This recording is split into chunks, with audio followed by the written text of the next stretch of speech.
Vamos retornando, galerinha, vamos retornando para a nossa segunda parte da nossa aula de hoje. Vamos dar continuidade ao nosso bate-papo aqui na disciplina de Arquitetura e Manutenção de Computadores. E nós estamos focando hoje, né, nas ferramentas que nós podemos utilizar na hora da manutenção.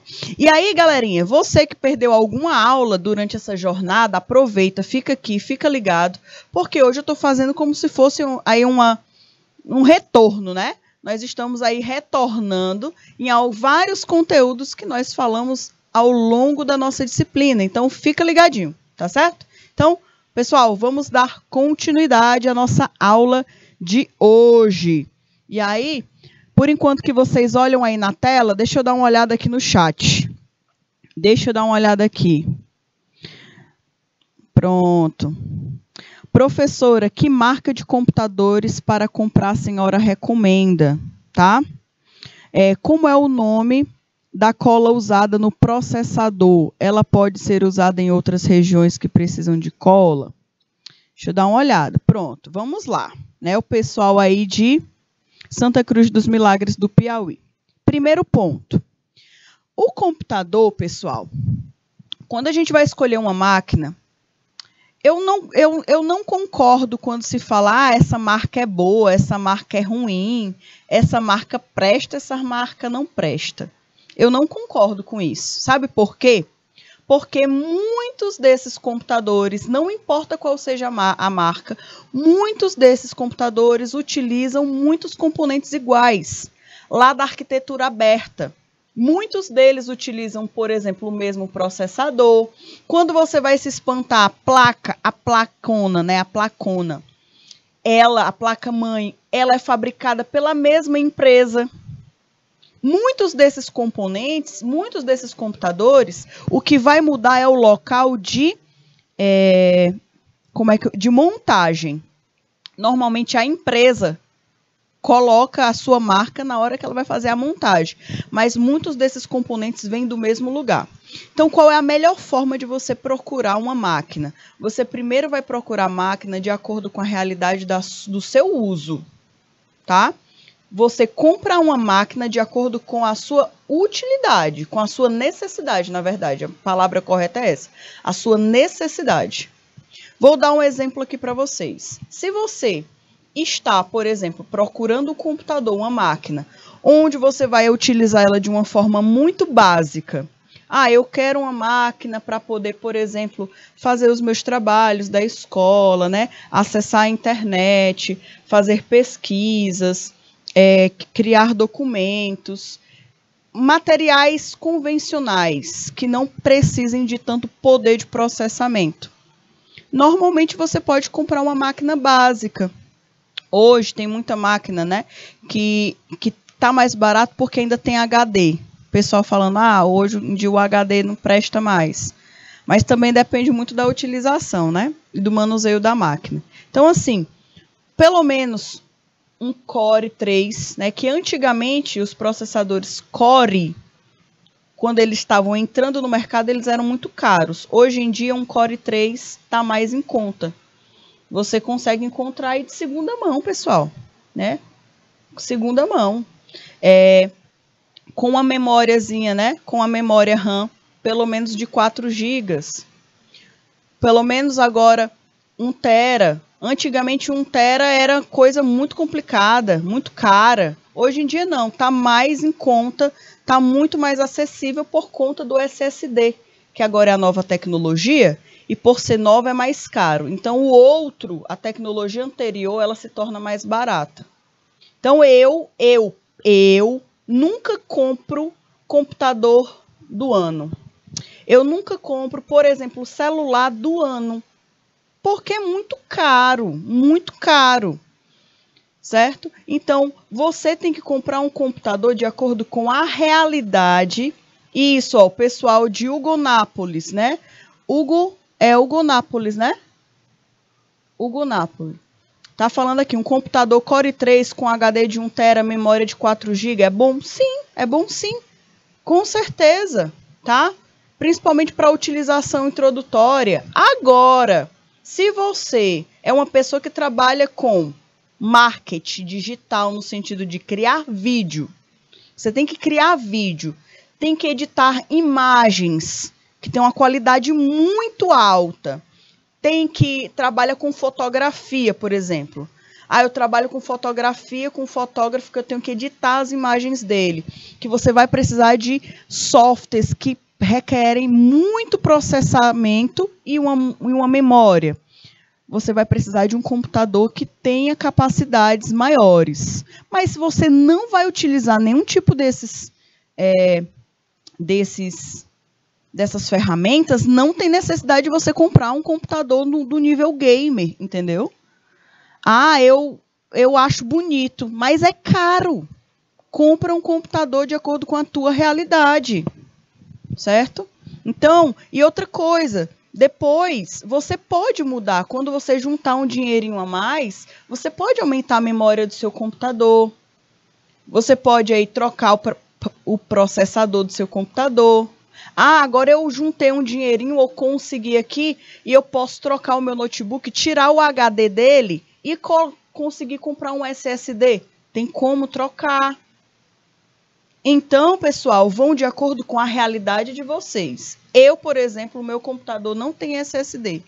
Pode falar que é casa de ferreiro espeto de pau? É, mas atende às minhas necessidades. Um computador básico, certo? Não precisa gastar muito dinheiro, não. Viu? E aí, nesses sites, por exemplo, outra dica que eu dou para vocês que querem aí conseguir um computador, pessoal, vejam, tem muitos sites aí de compra e troca, de segunda mão, que existem muitos computadores bons. Nesse período aí da pandemia, muita gente comprou novos computadores. Muita gente comprou computador novo, lacrado. Então, eles acabaram vendendo, né, colocando aí à venda muitos computadores que estão muito bons, mas que para eles talvez não seja interessante. E aí é a hora de vocês, por exemplo, conseguirem uma barganha, né? Conseguirem aí um dispositivo mais barato, tá bom? Ok? Então vamos voltar aqui, pessoal. Essa estrutura que eu estou mostrando para vocês na tela, se vocês tiverem qualquer pergunta desse tipo, pode colocar no chat que a gente traz para a discussão da aula, tá, pessoal? Muito obrigada aí pelas perguntas. Eu não respondi. Tem uma pergunta que eu não respondi, desculpa. Colocaram o seguinte, Na verdade, pessoal de Santa Cruz dos Milagres, no processador a gente não coloca cola, tá? Ele parece uma cola, né? Porque é uma bisnaguinha. Tem cor de cola, mas não é cola. Ele tem a textura de cola também, mas não é cola. É a pasta térmica, tá bom?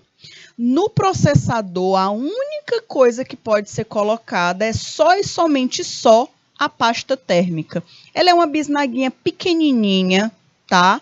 Que ela tem uma coloração tipo como se fosse um gesso, né? Parece uma coloração de gesso. Mas é a pasta térmica. Onde essa pasta térmica pode ser colocada? Só no processador, viu? Então, no processador. E só pode pasta térmica, tá bom? Existe especificamente, quando se fala, se você for em um local que vende produtos de assistência técnica, se você pedir, eu quero uma pasta térmica para processador, eles não vão te enganar, não, eles vão te entregar correto, porque é o único material que a gente coloca, tá bom? Então, tem que ter atenção com relação a isso. E aí, eu já mostrei até para vocês a forma que a gente manuseia esse processador. Eu trouxe também alguns GIFs para vocês visualizarem, tá? Quando chegar um momento, eu mostro para vocês. Voltando aqui para a tela, porque eu já respondi as perguntas aqui do chat. O chipset, ele é um conjunto de circuitos responsáveis pela interconexão dos componentes e periféricos ligados aí à placa-mãe. Então, existem aí várias e várias estruturas bem petititinhas, bem pequenininhas, que são várias estruturas de circuitos, tá bom? São aqueles nossos coleguinhas que a gente conversou dos circuitos integrados. A gente não mencionou lá no histórico dos computadores que a grande revolução veio com o surgimento dos circuitos integrados, que aí tiraram os transistores, né, de vez, e aí em um circuito integrado existiam vários transistores, por exemplo, isso aí aumentou a capacidade do computador e diminuiu também o tamanho deles. E aí, pessoal, uma dica, né? Chipsets que devem ser evitados. Evite comprar chipsets com baixa possibilidade de atualização ou mau desempenho. Aqui, turma, é uma dica que eu falo para vocês de diversos aspectos. Tentem comprar materiais de boa qualidade. Quando eu falo boa qualidade, não é caro. Porque às vezes a gente tem a impressão de que só o que é caro é que é bom. Mas não é não, viu? Então a gente precisa fazer pesquisa. Vocês, como futuros técnicos de informática, vocês têm que entender que vocês não vão saber de tudo. Vocês não são um Google da vida, né? Até o Google não sabe de tudo, porque ele precisa toda hora estar estudando, né? Tá se atualizando.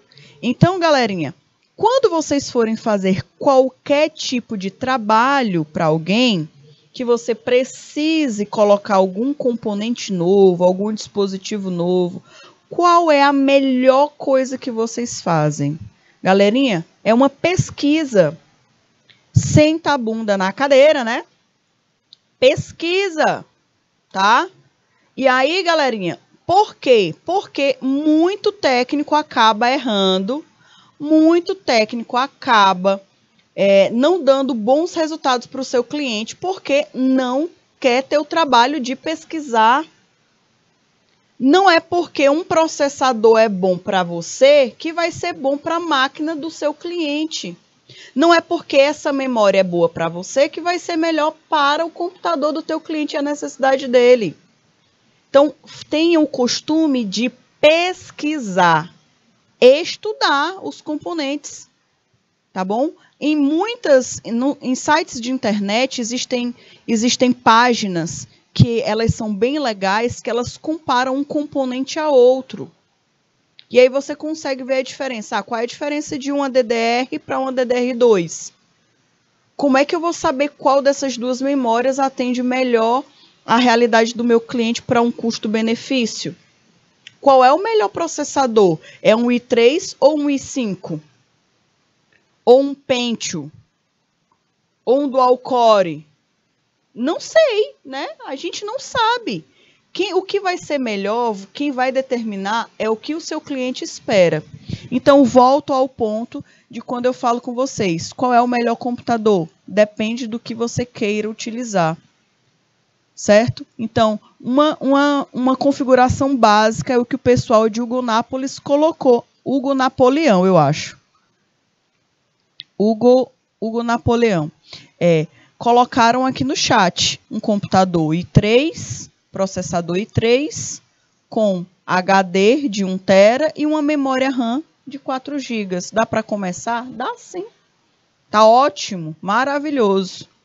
Tá? E aí, de acordo com a necessidade, com a sua necessidade, quando você juntar uma graninha a mais, você pode mudar a memória, né? Aumentar a memória do teu computador, tirar o HD e colocar um SSD. Dá certo, tá bom? Então, materiais de qualidade, pessoal. E aí, turma, nos computadores existem várias estruturas. Em uma placa-mãe existem várias estruturas que são responsáveis por conectar outros dispositivos a esta placa-mãe, tá bom? Então, as placas que são, no caso, tem um padrão AT, possuem apenas o conector do teclado preso à placa-mãe. Os conectores das portas seriais e da porta paralela são ligadas à placa-mãe por cabos. Outra característica que pode ser vista com relação a essa estrutura de cabos é o conector de energia, com 12 pinos, que deve ser ligado aí aos 2 cabos provenientes da fonte de 8 pinos cada. Aqui, pessoal, está falando de uma estrutura que pode ser vista normalmente em computadores um pouquinho mais antigos, certo? Que é essa estrutura aqui de ligação na placa-mãe, tá bom? Outra estrutura que você vai ver na placa-mãe é o padrão ATX, que foi aí uma iniciativa da Intel, que é uma outra gigante do mundo dos computadores, né? Uma outra titã que existe aí, com o objetivo de eliminar alguns dos problemas do padrão AT. O conector do teclado é menor que o padrão AT e tem menos formato de conector do mouse. Esse conector é chamado de PX/2. Aqui, turma, está falando das estruturas que existem dentro da placa-mãe que permitem com que, quando a gente coloca, insere, no caso, um teclado ou um mouse na placa-mãe, ela consiga identificar essas estruturas como dispositivos de entrada e de saída, tá bom? Deixa eu dar uma olhada aqui o que foi que o pessoal digitou. Pasta térmica para ajudar no resfriamento do processador. Exatamente, pessoal de Hugo, né? Hugo Napoleão, eu acho que é Hugo Napoleão. Pasta térmica para ajudar no resfriamento do processador. Esse é o principal foco dela, tá? Esse é um dos principais objetivos da pasta térmica. Permitir com que o processador não superaqueça. Então, além do processador ter um ventilador, um cooler dedicado só para ele, só para resfriar ele ainda tem também uma pasta térmica que ajuda no resfriamento, tá bom? Porque vocês já sabem, se um processador superaquece, ele é um dos componentes que mais trabalha dentro de um computador. O processador é um dos que mais trabalha e, por ele trabalhar muito, ele aquece muito fácil. E ele não pode aquecer, porque senão ele vai dar defeito. Então, tem recursos que precisam ser utilizados. Por isso que você percebe que tem a ventoinha, né, dentro do notebook ou do computador não está funcionando, quando ele dispara, tem algum problema, precisa ser visto, tá bom? Para não gerar problemas maiores, futuros, como queimar um processador. Aí, galerinha, uma porta, um tipo de porta que vocês vão encontrar nos computadores, é essa porta serial. Alguns não vêm mais, tá? Alguns não vêm mais, mas outros, muitos mesmo, ainda vem essa porta serial. A interface serial ou porta serial, também conhecida como RS-232, porque uma das coisas que vocês vão precisar no futuro começar a se identificar mais é com essa padronização de nomenclatura, tá bom? As pessoas não falam, porta serial, aquela que tem vários pininhos, né? A gente normalmente conhece por RS-232. Se você for em algum local que compra materiais de eletrônica para fazer reposição, você tem que saber as nomenclaturas das portas que você quer, tá bom? É uma porta de comunicação utilizada para conectar modems, mouse, ratos, né? Que o mouse é conhecido como rato, algumas impressoras e outros equipamentos de hardware. Hoje em dia, pessoal, as impressoras, hoje em dia os mouses, os teclados não utilizam mais essa RS-232. Eles utilizam a entrada mais nova, mais moderna, que facilita aí a entrada e a saída de dados, né? O processamento de dados, no caso, que é a USB, tá bom? Mas em alguns computadores, principalmente se vocês forem fazer manutenção em empresas, muitas empresas ainda utilizam computadores muito antigos. Então, você pode encontrar. Professora, qual é o equipamento que a gente pode utilizar para fazer a manutenção dessa portinha? Primeiro, né, o seu querido pincel, seu pincel de limpeza para retirar poeira, ele precisa ser o seu amigo fiel, tá? Sempre anda do teu lado, então leva o teu pincel, retira toda a poeira. Precisa retirar bem a poeira antes de fazer isso, tá? Tira a poeira e depois você vai colocar um produto específico que é o antioxidante. Não é qualquer antioxidante, tá? Não é o antioxidante que você utiliza, por exemplo, para colocar nos pés da geladeira para poder não oxidar, não enferrujar. Não é esse. existe um próprio para equipamentos eletrônicos. Então, se eu posso dar uma dica para vocês, né? No momento, se vocês quiserem comprar um material que também é muito importante, é o antioxidante. Também a gente chama, porque assim, não sei se na região de vocês acontece isso, mas na região aqui, perto dos litorais, é muito fácil desses componentes oxidarem, enferrujarem.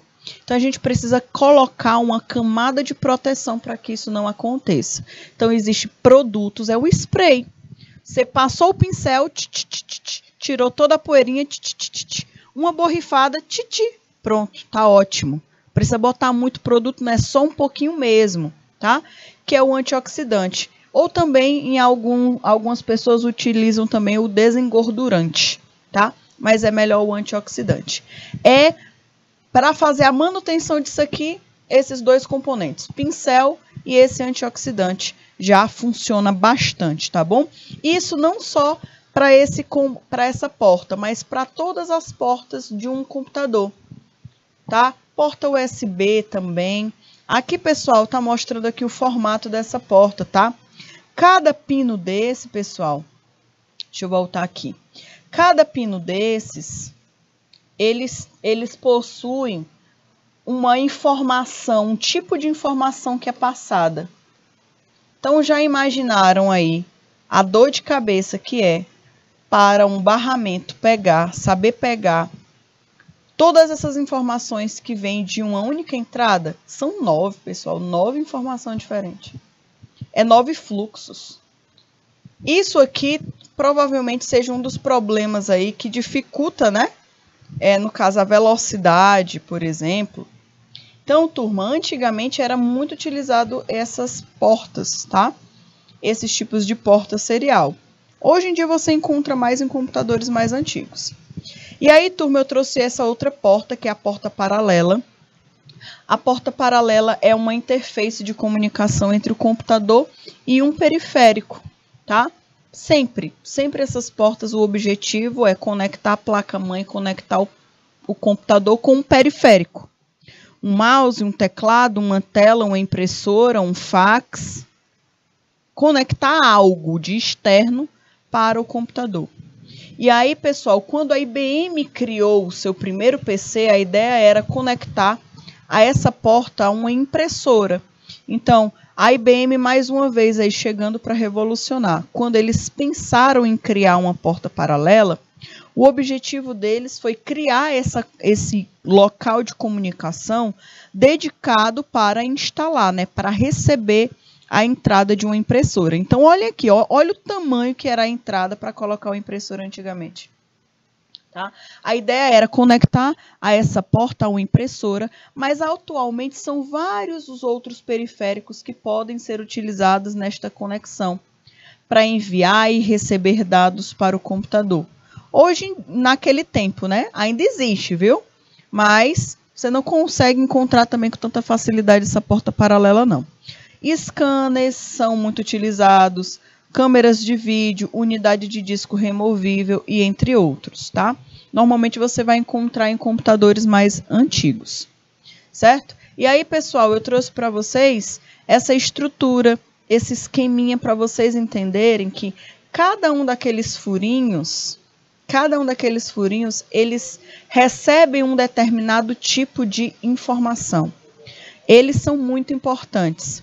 Então, o local que encaixa nesses furinhos, que tem várias artes de ferro, precisam ser manuseados de forma correta. Porque se você entorta um dessas entradinhas, se você quebra um desses pinos, você vai deixar de fornecer um tipo dessas informações. Então, aqui nós temos, né, bits usados como saída, bits usados como entrada. Então, olha aí, todos esses daqui, ó, são bits utilizados como saída. E todos de cor verde são bits que são fornecidos como entrada, por exemplo. Então, existe uma estrutura, um porquê, né, para cada um desses tipos. E aí, galerinha, depois, posteriormente, houve uma grande revolução, que foi o pendrive, né? Foi o pendrive, foram as portas USB. Eu trouxe aí esse GIF desse pendrive para poder representar as portas USB. As portas USB, elas trouxeram muitas vantagens para os computadores e muita velocidade também. Hoje em dia, se você pegar, por exemplo, um carregador de celular, a maioria deles hoje, a fonte é separada do cabo. Se você tira essa fonte, esse cabo da fonte, você vai observar que ele tem uma entrada USB. Então, você pode plugar no seu computador e carregar o seu celular no computador. Passar informações através da entrada USB. Você pode também utilizar outra fonte de outro aparelho para poder carregar. Não só os celulares, mas se vocês pegarem as impressoras hoje podem ser ligadas em uma máquina, em um computador, em um notebook, só e somente por uma entrada USB. Então, pessoal, antigamente, para cada dispositivo de entrada, tipo de dispositivo de entrada, nós tínhamos uma porta específica. Então, para a impressora, tinha que ter uma porta para a impressora. E essa porta da impressora não dava para utilizar para vídeo, por exemplo. Tinha que ser outra porta para a entrada de vídeo. Se quisesse um microfone, tinha que ser outra entrada. Se quisesse, por exemplo, passar informações de um canto para outro, precisaria de outra entrada. Então, galerinha, com o surgimento do USB, houve uma integração, houve aí uma arquitetura aberta, onde vários dispositivos passaram a utilizar a porta USB como principal forma de comunicação com o computador. Então, eles tiveram uma padronização, tá certo? Uma padronização, ok? E aí, galerinha, olha aí, porta USB. A porta USB, ela tem um lado correto, tá? Para se conectar, então, tenham atenção na hora de colocar um cabo USB. Quem nunca, né, colocou um cabo USB ao contrário? Ela é conhecida como a porta serial universal, porque, como eu falei para vocês, a partir da USB, muitos dispositivos passaram a ser padronizados, ou seja, um celular, uma impressora, uma câmera, todos esses dispositivos poderiam ser ligados em uma mesma entrada. Então, imaginem uma placa-mãe que antigamente tinha um monte de porta, um monte de porta instalada. Ela tinha que ser uma placa-mãe gigantesca. E aí os computadores precisavam ser grandes também. Acabavam também sendo pesados. Estou falando já de computador pessoal, tá? Computador de mesa, até os notebooks também. Posteriormente, como tudo foi integrado ao USB, já não era mais necessário aquele monte de entrada. E aí os computadores, os notebooks passaram a ficar também um pouquinho mais finos, né? Mais leves. Então, agora, na mesma entrada, você pode ligar vários dispositivos. É um tipo de conexão plug and play que permite a conexão de periféricos sem a necessidade de desligar o computador.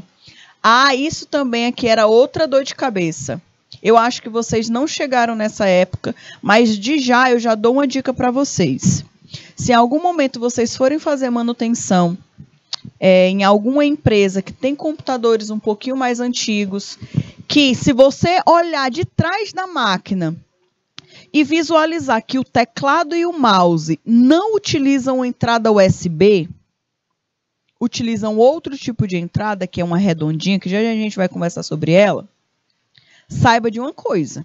Se você tirou o mouse ou tirou o teclado e colocou de novo, e a máquina estava ligada, você vai precisar reiniciar essa máquina para ela reconhecer o mouse e o teclado. Tá bom? A máquina, o computador só parou de necessitar dessa reinicialização só após o USB. Então, antigamente, qualquer dispositivo que era colocado na máquina, que não era pela USB, porque ela ainda não existia, obrigatoriamente era necessário você realizar, aí, no caso, reiniciar o computador, ligar e desligar e ligar de novo.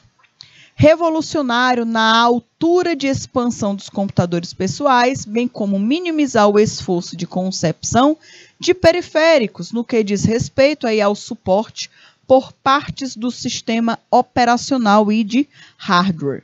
Então, galerinha, o USB não tem como não falar que ele foi uma grande revolução, tá bom? Ficou aí para a memória. E aí, pessoal, nós temos essa porta FireWire, também conhecida por também iLink, tá?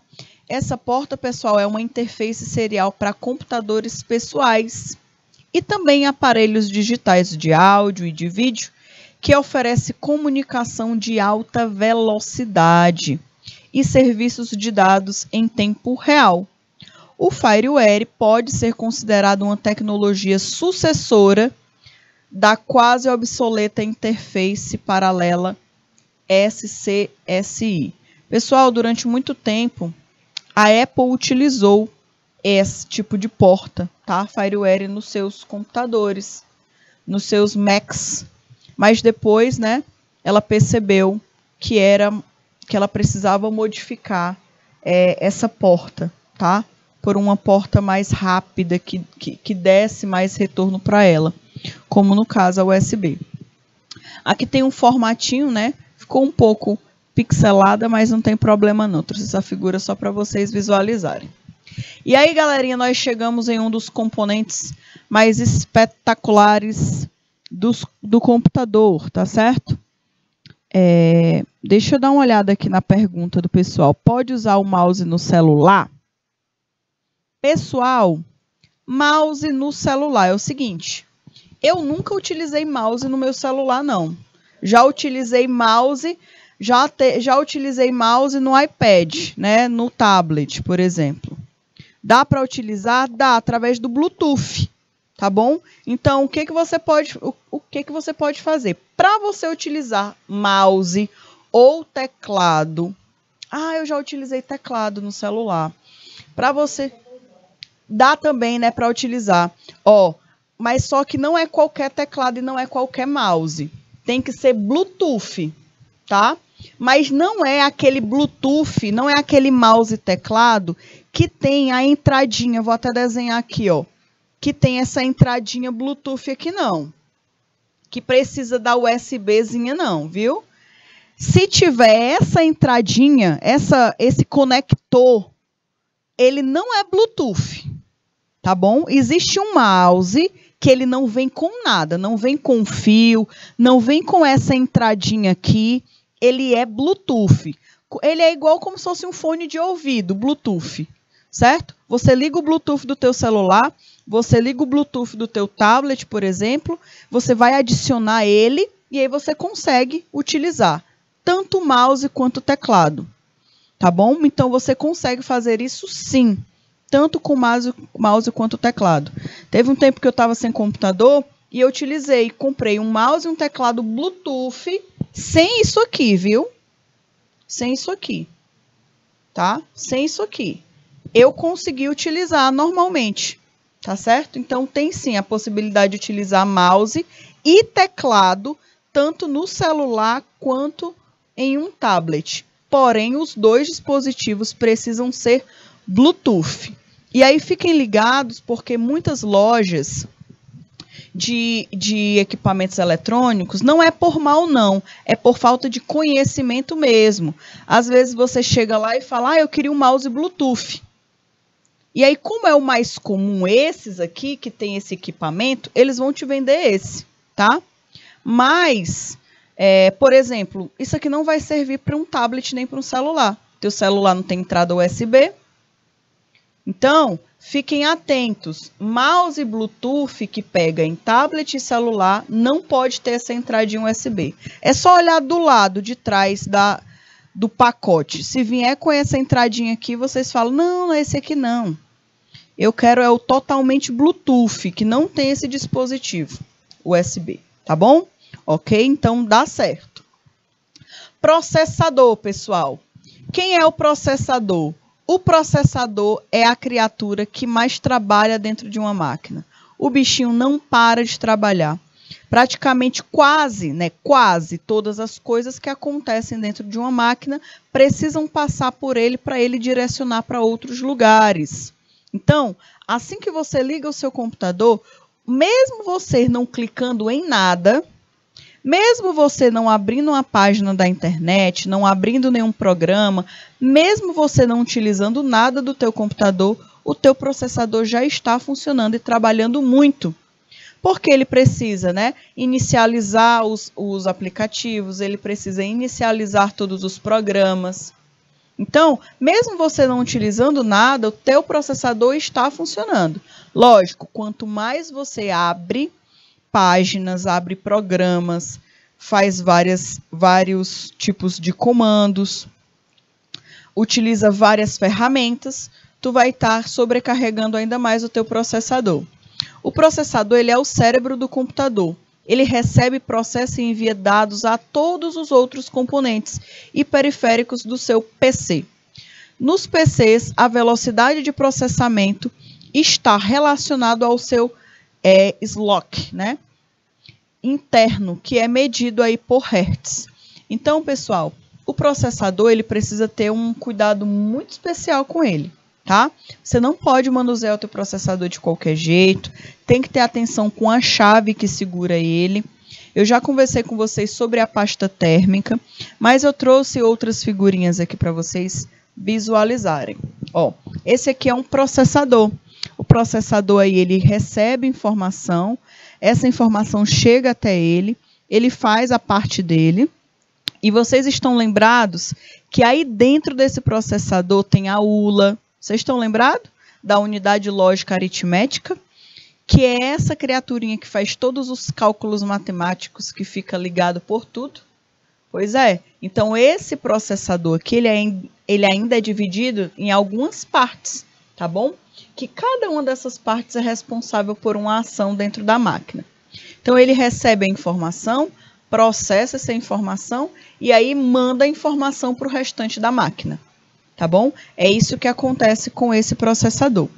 Eu trouxe para vocês outro GIF aí para vocês olharem como é que esse fluxo acontece.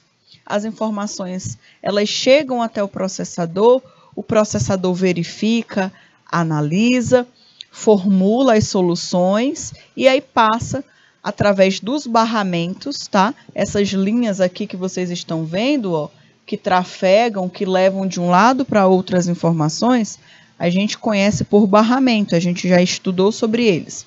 E aí, posteriormente, ele acaba enviando aí as informações para outros lugares da máquina, tá bom? Outro ponto. Daqui a pouco é que eu vou mostrar para vocês, que é essa estrutura aqui que eu quero que vocês tenham bastante atenção. Esses sockets, tá? Existem os sockets onde encaixamos os processadores e existe o processador encaixado, Esse socket aqui, galerinha, ele precisa ter muito cuidado, muita atenção, porque aqui nesses sockets existem várias, eu vou colocar em outra visão. Eles têm tipo várias artezinhas de ferro, assim, ó. Várias artezinhas de ferro dessas, tá bom? E esses pininhos, eles não podem ser entortados, tá bom? A gente não pode entortar esses pininhos, porque cada um desses pinos, eles geram comunicação para alguma parte do processador. Então, a gente precisa ter muita atenção. Como eu faço a manutenção desse equipamento? Galerinha, o pincelzinho. E o pincelzinho tendo muita atenção que ele está limpo. Tá? Que ele não está molhado, que ele não está úmido. Muito cuidado e atenção com isso. Pincelzinho, passou o pincelzinho, coloca o processador, coloca a pasta térmica e aí fecha, no caso, o processador, tá bom? Exatamente, pincelzinho, aqueles pincelzinhos que o povo utiliza para pintar a casa, que Eu sou péssima de desenho, mas vou tentar desenhar aqui. Mas no final eu mostro esse pincel numa figura, tá bom? Esse pincelzinho que tem essas... Ah, eu não vou saber desenhar não, meu povo. Não vou saber desenhar não. Daqui a pouco vocês vão olhar o pincel. Eu trouxe a figura desse pincel aqui. Não vou nem tentar desenhar, que vai ficar ridículo. E aí, galerinha, nesse soquete, a gente precisa ter bastante atenção na hora de retirar o processador e de adicionar. Existe uma posição correta, tá? De colocar o processador nesse soquete. E olha aí, aqui está o soquete sem o processador não está aqui dentro, né? Ele está vazio.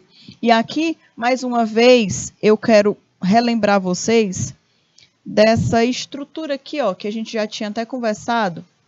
Essa estrutura de ferro e essa chavinha bem aqui, ó, que eu estou até passando um risquinho em cima dela, ela sobe. A gente destrava essa chavinha e essa chavinha, quando a gente destrava, ela te dá a possibilidade de abrir e fechar essa estruturazinha de ferro, ó. Aí aqui é que você vai ter acesso, só após você abrir e fechar, é que você vai ter acesso a adicionar o teu processador, tá bom? Ok? Uma dica, certo? Coloquem a pasta térmica antes de fechar, tá? Olha aqui. Aqui tem uma imagem, né, com a outra visão, com outro ângulo. Então, tenham atenção, ó. Olha aqui aquela estrutura já aberta. Olha aqui ela aberta, ó. Tá? Ela tá abertinha, certo? Olha que a chave foi levantada, por exemplo, e aí deu acesso a toda a estrutura do soquete para inserir o processador. Este aqui é o processador, tá bom? Tem aí uma posição correta para colocar ele aí na placa, tá? E aí, pessoal, eu trouxe para vocês esse GIF, ó. Aqui uma pessoa tá tirando, né, ó. Destravou a chavinha e ela tá abrindo, né, puxando para cima aquela camada de proteção.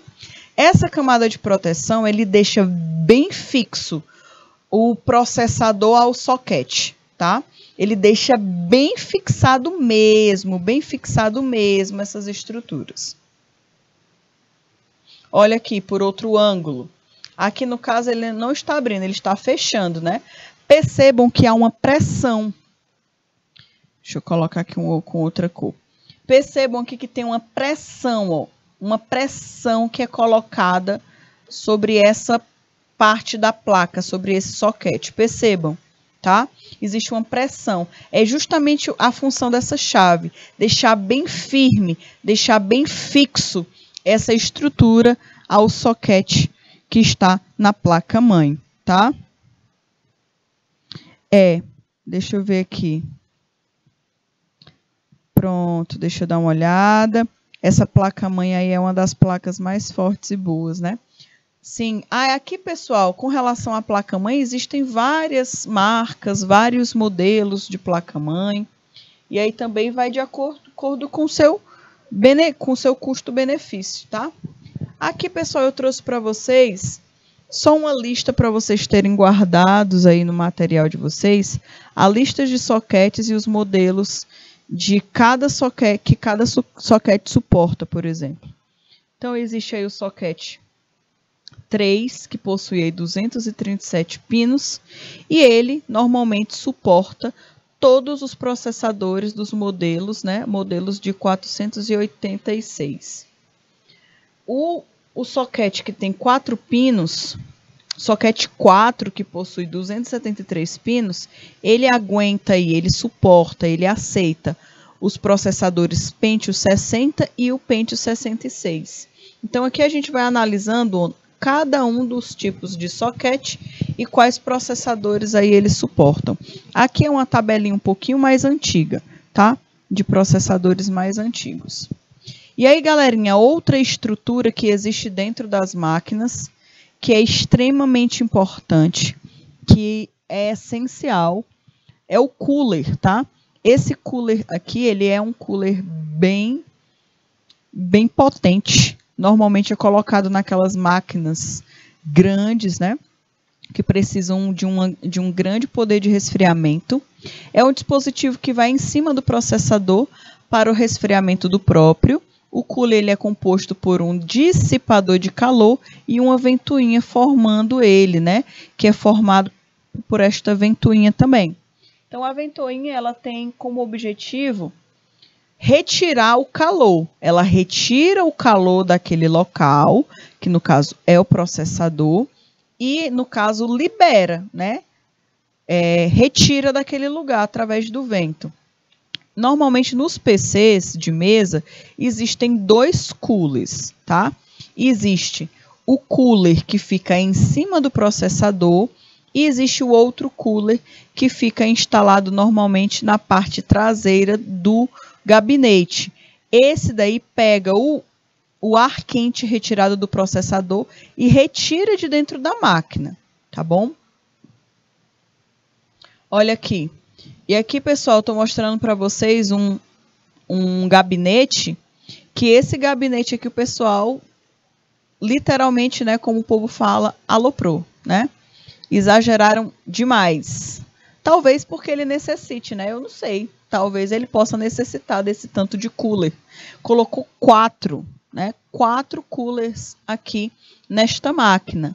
Essa máquina aqui realmente gasta muita energia, pelo jeito, tá? É o dispositivo que vai em cima do processador, né?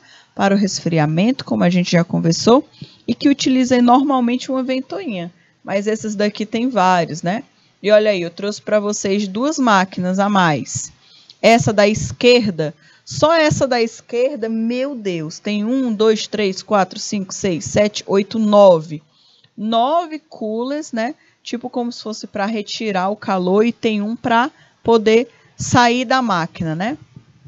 E tem essas outras, o pessoal gosta desses coolers aí cheios de LED para fazer aí um estilo diferente, tá bom? E aí, turminha, nós temos o monitor. Os monitores de vídeo são a saída gráfica da saída do processador, tá? Na verdade, o monitor ele foi uma das grandes revoluções para os computadores, porque permitiu com que o usuário visse algo, visualizasse algo que estava acontecendo dentro da máquina. Antigamente, né, lá no tempo de Turing, né, as máquinas de Turing, eles colocavam números, uma sequência gigantesca de números, o computador retornava uma sequência de números também.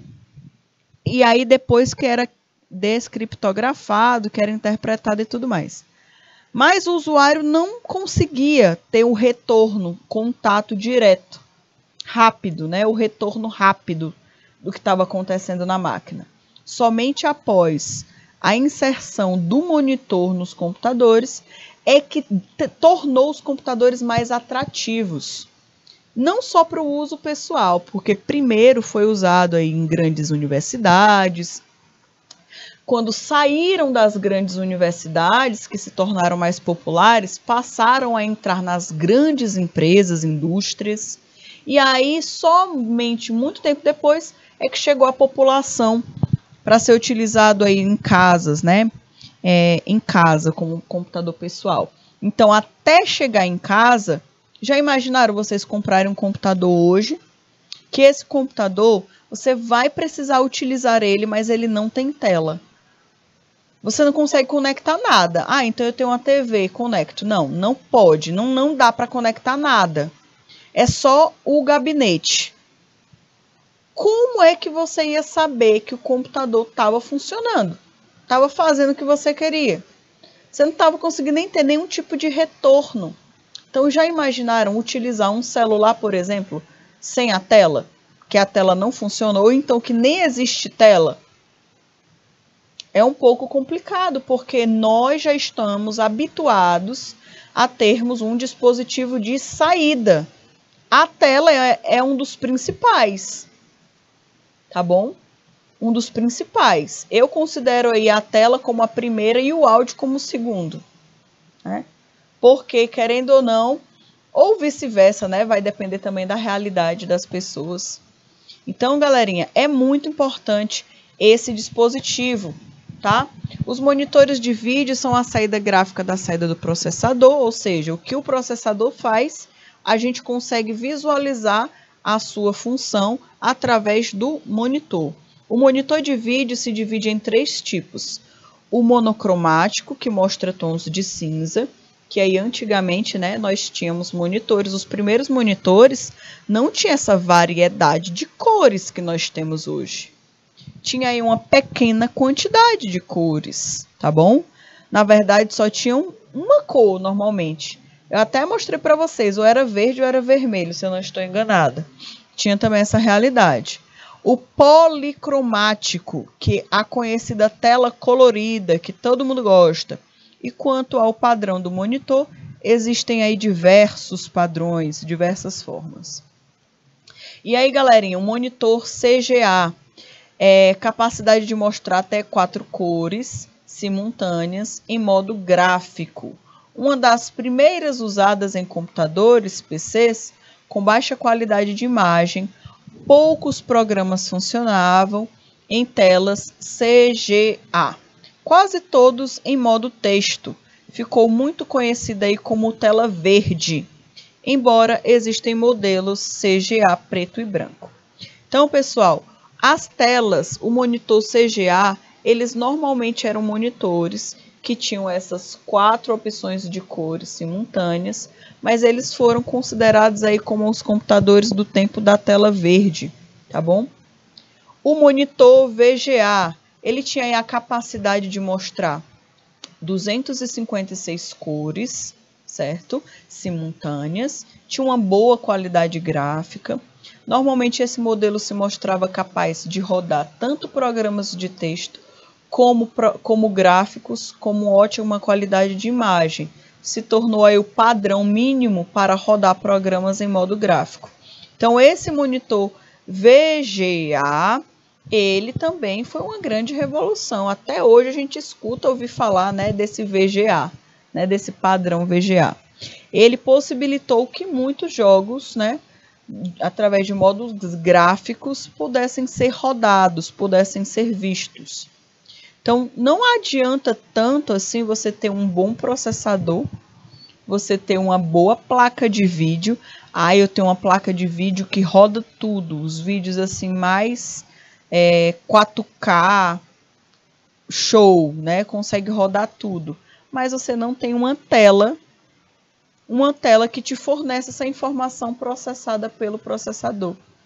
Então, não de nada vai adiantar. E provavelmente você não vai conseguir nem ver a imagem, certo? Então, é por isso que tudo precisa estar em harmonia dentro de um computador. Não adianta você colocar um processador muito bom se a memória RAM do teu computador não acompanha a capacidade que o processador possui. Porque senão é desperdício. Ah, eu tenho aí tudo muito show, né? Muito bom, mas eu não tenho uma tela boa. Então, o que adianta tanto processamento de imagem se na hora da tua visualização tu não vai ter um recurso visual apropriado para aquela qualidade, tá? Então, pessoal, se vocês perceberem, todas as tecnologias, o crescimento das tecnologias, eles caminhavam juntos. E nós conversamos que uma das grandes responsáveis hoje por investir em qualidade e novas tecnologias da parte gráfica é a indústria de jogos. A gente já conversou anteriormente que existiam empresas que deixavam de lançar jogos porque a tecnologia ainda não estava avançada o suficiente para rodar o seu jogo. E aí muitas empresas precisaram falar, peraí, não adianta eu gastar tanto dinheiro desenvolvendo o jogo se a galerinha que vai jogar não tem tecnologia suficiente para rodar a qualidade do jogo como deve ser. Então essas empresas até hoje, elas investem muito pesado na criação de novas tecnologias, tá bom? Então é comum você ver, por exemplo, esses gamers aí, que são patrocinados por grandes indústrias, terem logomarcas, por exemplo, de empresas de processador, de empresas de computadores muito, muito potentes.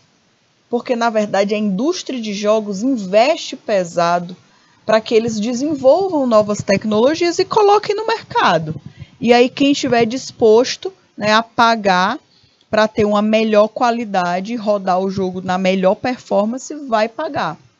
Então, pessoal, a evolução dos monitores, ela acompanha também a evolução de todos os outros componentes de uma máquina, certo? Não dá para você agora inventar uma nova qualidade de vídeo e de imagem que não tem ainda telas com tecnologia suficiente para aguentar aquele processamento de imagem. É desperdício, né? É desperdício de tudo. Desperdício de tempo, principalmente de dinheiro, de recurso. Então, muitas tecnologias precisam caminhar juntas. E aí, esse VGA aqui, ele trouxe, né? Ficou para a história. Tem a capacidade de mostrar até 256 cores. O anterior só conseguia mostrar 4. Esse aqui mostra 256 padrões de cor. É muita cor, né? Tinha uma boa qualidade gráfica. Este modelo se mostrava capaz de rodar tanto programas de texto, que o outro só fazia texto, tá? Como gráficos com ótima qualidade de imagem. Então vejam aí a grande diferença e se tornou o padrão mínimo para rodar programas em modo gráfico. Então, pelo menos para rodar modo gráfico, no mínimo, você teria que ter aí um monitor VGA para ter o retorno do processamento daquelas informações, tá bom? Então, pessoal, tenham atenção com isso, porque até esses pontos, né, esses tópicos, diferencia, no caso, a forma quando você for montar uma máquina. Não dá para querer pensar na máquina só de forma individual, tem que pensar ela como um conjunto. Memória, processador, monitor, tudo, tá bom? Galerinha, nós teremos o nosso intervalo e já já a gente retorna.